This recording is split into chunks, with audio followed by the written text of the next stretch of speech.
Break के बाद एक बार फिर से आपका स्वागत है और आज की बड़ी खबर यह है कि सीपी राधाकृष्णन एनडीए के उम्मीदवार चुन लिए गए हैं। उपराष्ट्रपति पद के उम्मीदवार हैं वो और सर्वसम्मत से उनको चुना गया है। 3 घंटे तक मैराथन बैठक हुई जिसमें प्रधानमंत्री नरेंद्र मोदी, रक्षा मंत्री राजनाथ सिंह, गृह मंत्री अमित शाह, जेपी नड्डा मौजूद रहे और जिसके बाद सीपी राधाकृष्णन और देखिए तस्वीरें आप देखिए, नाम के ऐलान के पहले ही वो सिद्धिविनायक मंदिर गए थे अपने परिवार के साथ, उन्होंने पूजा अर्चना की थी और अब देखिए उनके नाम का ऐलान किया गया है। एनडीए की तरफ से वो उपराष्ट्रपति पद के उम्मीदवार रहेंगे और इसको लेकर सर्वसम्मति बन चुकी है।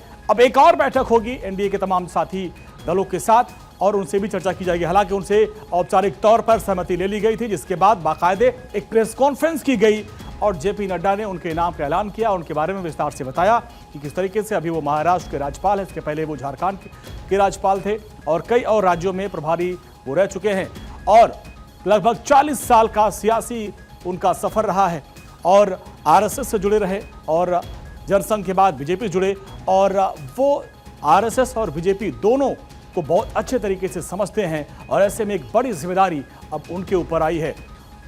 हालांकि संख्या बल के हिसाब से सब कुछ क्लियर है, लेकिन जेपी नड्डा ने साफ कहा कि हम विपक्षी दलों से कोशिश करेंगे, उनसे बात करेंगे कि उपराष्ट्रपति पद का जो चुनाव हो वो निर्विरोध हो जाए। लेकिन ये तस्वीरें आप देखिए, ये तस्वीर है सिद्धिविनायक मंदिर की, जब अपने परिवार के साथ सीपी राधाकृष्णन वहां पर पहुंचे, विधि विधान के साथ उन्होंने पूजा अर्चना की, शीश झुकाया, उनसे आशीर्वाद लिया और अब देखिए उनके नाम का ऐलान हुआ है और सिद्धिविनायक जी का आशीर्वाद जिस तरीके से उनके ऊपर है, संख्या बल एनडीए बीजेपी के साथ है और हालांकि कवायद यही है कि निर्विरोध उनको चुना जाए और ऐसे में सोच समझकर उनके नाम का फैसला आज कर लिया गया है। काफी लंबे समय से इसको लेकर चर्चा की जा रही थी। जगदीप धनखड़ के इस्तीफा देने के बाद से ये चर्चा हो रही थी कि इस बार उम्मीदवार कौन होगा और अक्षय हमारे साथ, हमारे सहयोगी ग्राउंड जीरो से हमारे साथ जुड़े हुए हैं। अक्षय, आप शुरू से ही कवर कर रहे थे, जगदीप धनखड़ के बाद से ये माना जा रहा था कि कोई एक ऐसा उम्मीदवार लाया जाए जो सर्वसम्मत से सबका समर्थन प्राप्त हो। थोड़ा समय लगा, आज भी बड़ी मैराथन बैठक हुई लेकिन नाम सबके सामने आ गया। अंजनी, सबसे बड़ी बात ये रही है कि एनडीए ने जब अपने उम्मीदवार घोषित करने का प्लान किया था, उससे पहले कई बार बैठक हुई, चर्चा हुई और संसदीय बोर्ड की बैठक उसी समय बुलाई जाती है जबकि सब कुछ फाइनल कर लिया गया हो, क्योंकि एनडीए की कुछ दिन जो पहले बैठक हुई थी उसमें प्रधानमंत्री नरेंद्र मोदी और जेपी नड्डा दोनों पर ही ये छोड़ दिया गया था कि वो उम्मीदवार तय करें। साफ तौर पर है कि उनके बीच में कई बार वार्ता हुई और आज जब संसदीय बोर्ड की बैठक बीजेपी मुख्यालय में बुलाई गई तो ये लगा था कि कहीं ना कहीं उम्मीदवार पर मुहर लग जाएगी, इसकी संभावना निश्चित रूप से बताई जा रही थी। लेकिन उसी बीच खबर आई कि 19 तारीख को एक बार फिर एनडीए के साथ बैठक हो सकती है। हालांकि मुहर आज लग जाएगी लेकिन नाम बाद में घोषित किया जाएगा। लेकिन 3 घंटे तक मैराथन बैठक चलने के बाद आज फिलहाल नाम घोषित कर दिया गया है सीपी राधाकृष्णन, जो कि लगभग 40 साल की सक्रिय राजनीति में जुड़े हुए हैं, संघ से भी जुड़े रहे और विद्यार्थी परिषद से भी जुड़े रहे। उसके बाद कई राज्यों में वो राज्यपाल की भूमिका भी निभा चुके हैं, खास करके झारखंड के राज्यपाल के रूप में जिस तरह से उन्होंने काम किया और फिलहाल वर्तमान में अगर देखा जाए तो महाराष्ट्र की राजनीति में भी वो अच्छी खासी दखल और बेहतरीन तरीके से सामंजस्य के साथ वहां पर अपनी भूमिका का निर्वहन कर रहे हैं। तमिलनाडु से आने वाले हैं, इसलिए तमिलनाडु की राजनीति से भी निश्चित रूप से इसको जोड़ करके देखा जा रहा है और कहा जा रहा है कि बीजेपी ने एक मास्टर लाइन चली है, क्योंकि आने वाले समय में वहां पर भी चुनाव होने हैं।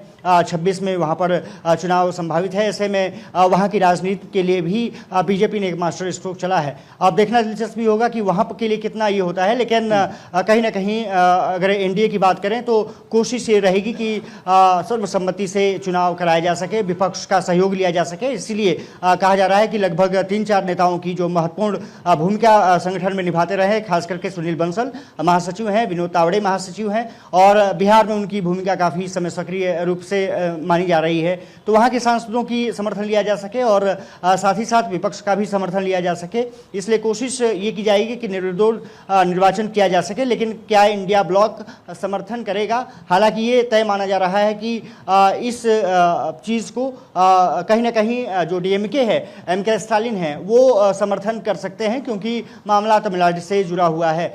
देखना दिलचस्प होगा कि उनका रुख क्या रहता है। लेकिन ये खबर आ रही है कि 19 तारीख को इंडिया ब्लॉक की बैठक हो सकती है। उसमें अपने उम्मीदवार को लेकर के चर्चा की जा सकती है कि अपना उम्मीदवार उतारना है या नहीं उतारना है।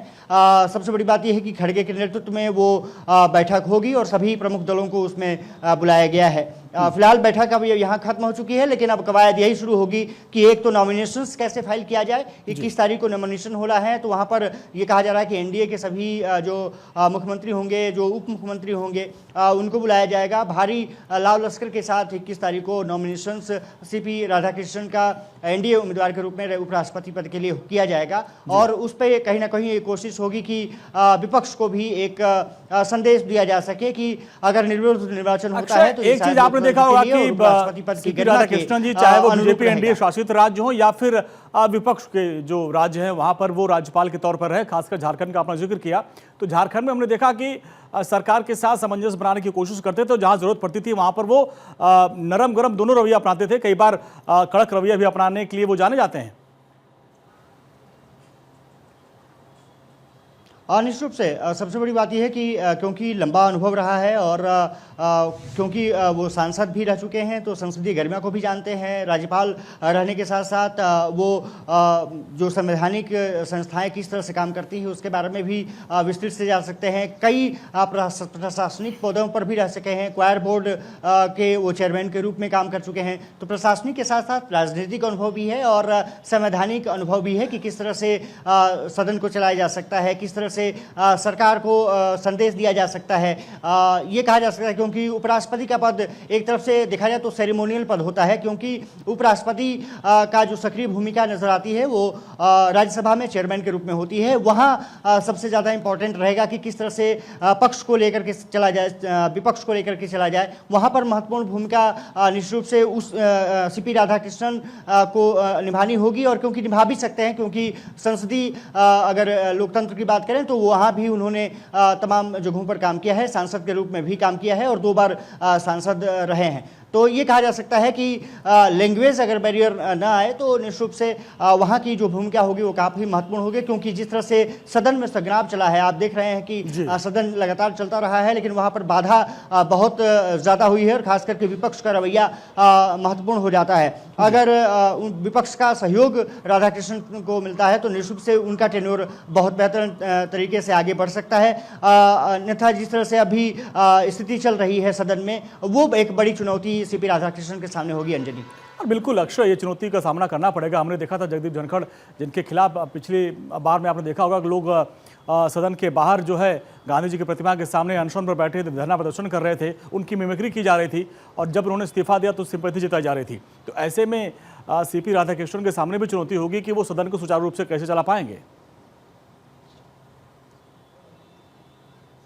निश्चित रूप से वही जिक्र कर रहा था कि बड़ी चुनौती होगी कि राज्यसभा चेयरमैन के रूप में किस तरह से वो काम कर पाते हैं, किस तरह से विपक्षी दलों को ले पाते हैं। जो आरोप जगदीप धनखड़ पर लगता रहा है कि वो विपक्षी सांसदों के माइक ऑफ करा देते हैं, इसीलिए आपने देखा कि विपक्ष ने उनके खिलाफ विश्वास प्रस्ताव लेकर के भी आया, लेकिन उसको बाद में खारिज कर दिया गया क्योंकि कई टेक्निकल इश्यूज थे। लेकिन वो टेक्निकल इश्यूज भी शायद विपक्ष ने खुद क्रिएट किए थे, वो बहुत ज़्यादा गंभीर उस चीज़ को लेकर नहीं थे। लेकिन कहीं ना कहीं जब उन्होंने इस्तीफा दिया, विपक्ष की तरफ से कहीं ना कहीं सहानुभूति दिखाने की कोशिश की गई। लेकिन राजनीति है, इसी को कहते हैं कि राजनीति है। एक बार पक्ष में साथ रहते हैं, एक बार विपक्ष में साथ आ जाते हैं। कौन किसका साथी है ये कभी-कभी बगल वाले को भी नहीं पता चलता है। नागर हमारी रिपोर्ट का लेकर हमारे साथ जुड़ गई हैं। अदिति, एक बड़ी बैठक हुई, मैराथन बैठक के बाद नाम पर चर्चा की गई, नाम लगभग फाइनल हो गया है। बस एनडीए के दलों के साथ एक औपचारिक बैठक होने वाली है। यानी क्या खासियत ऐसी रही जो सभी नामों पर इनका नाम भारी पड़ा? खासियत तो बेहद, जैसा पहले हम आपसे चर्चा कर रहे थे, सबसे बड़ी खासियत, क्योंकि आप इनका राजनीतिक सफर देखेंगे, 16 साल की उम्र में आरएसएस के साथ काम करना शुरू कर दिया था। उसके बाद जनसंघ के जमाने से भाजपा के साथ काम कर रहे थे। और तीसरी बड़ी बात है कि जो ये नई जिसको भाजपा कहते हैं 2014 के बाद की भाजपा, उस समय भी इन्होंने कई सारे पदों पर जो है जिम्मेदारी निभाई है। जैसे कि अभी करंट में महाराष्ट्र की यानी 31 जुलाई 2024 से लेकर अब तक के राज्यपाल महाराष्ट्र के रह चुके हैं। और आपने देखा कि महाराष्ट्र में लंबे समय क्या गतिविधियां हुई थी, पिछले 5 साल में महाराष्ट्र में किस तरीके की गतिविधियां थी। और अगर भारतीय जनता पार्टी ने, नई भारतीय जनता पार्टी ने अगर सीपी राधाकृष्णन को महाराष्ट्र की जिम्मेदारी सौंपी थी तो जाहिर तौर पर उनके समझ, उनकी संवैधानिक कार्य प्रणाली को देखते हुए सौंपी। बिल्कुल। दूसरी बड़ी बात है कि झारखंड में भी देखिए जेएमएम का कार्यकाल था। एक समय ऐसा भी था झारखंड में जब कभी लगता था कि आज सरकार गिरी कल सरकार गिरी। जब जेएमएम का कार्यकाल था, कांग्रेस और जेएमएम के बीच में रोज इतनी खींचतान हुआ करती थी जी। कांग्रेस की तरफ से अविनाश पांडे जब प्रभारी थे तो हर एक दिन ऐसा लगता था कि आज सरकार गिर गई। और इसके साथ साथ आप देखिए कि आरपीएन सिंह जब प्रभारी थे कांग्रेस की तरफ से, तब भी ऐसा लगता था कि चीजें स्थितियां ठीक नहीं हैं। अदिति और अक्षर, समय का थोड़ा अभाव है।